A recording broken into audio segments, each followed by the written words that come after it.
যারা জামাত ইসলামের ভাইরা আছেন, আফসোসের সাথে বলতেছি, এনাদেরকে দেখা যায় এনারা এই গায়রে মুকাল্লিদ ভাইদের অনুসরণ করেন।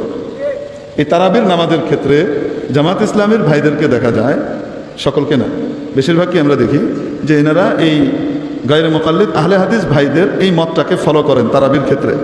আপনাদেরকে আমি অনুরোধ করব, আপনাদের বিখ্যাত একজন কিংবদন্তি তুল্য মুফাসসিরে কোরআন, জালিমের জুলুমের শিকার হয়ে যিনি দুনিয়া থেকে বিদায় নিয়েছেন জিন্দারখানায়, আল্লামা দিলাওয়ার হোসেন সাইদি রহমতুল্লাহ আলাইহির এক বক্তব্য আছে, আপনারা সেই বক্তব্যটা শুনে নিন।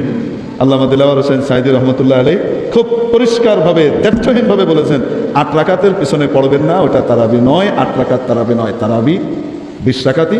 নবীজি সাল্লাল্লাহু আলাইহি সাল্লামের কাছ থেকে, সাহাবায়ে কেরামের কাছ থেকে, খোলাফায়ে রাশিদিন হযরত ওমর রাদিয়াল্লাহু তাআলা আনহুর কাছ থেকে, সমস্ত সাহাবীদের কাছ থেকে এটাই প্রমাণিত। অতএব তারাবি 8 রাকাত পড়ে চলে যাবেন না, 20 রাকাত পড়বেন। এটা আল্লামা দিলাওয়ার হোসেন সাইদি রহমতুল্লাহ আলাইহির বক্তব্য।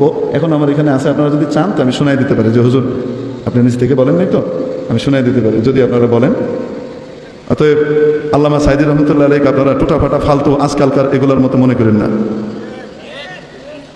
যথেষ্ট পরিমাণ আল্লাহ পাক ওনাকে কোরআন সুন্নাত ফাহাম সমঝ দিয়েছিলেন এবং বুঝে শুনেই এই কথা বলেছেন। আমি আশা করব আমাদের জামাত ইসলামের ভাইরা, ওনারা কমপক্ষে এইখানে সুবিধাবাদ জিন্দাবাদ এই পথে না হেঁটে সাইদি সাহেবকে যেমন মহব্বত আপনারা করেন, সাধারণ মানুষও করে, ওনার তফসিরকে আমরাও মহব্বত করি, এত সুন্দর তফসির করতেন, সবাই করি।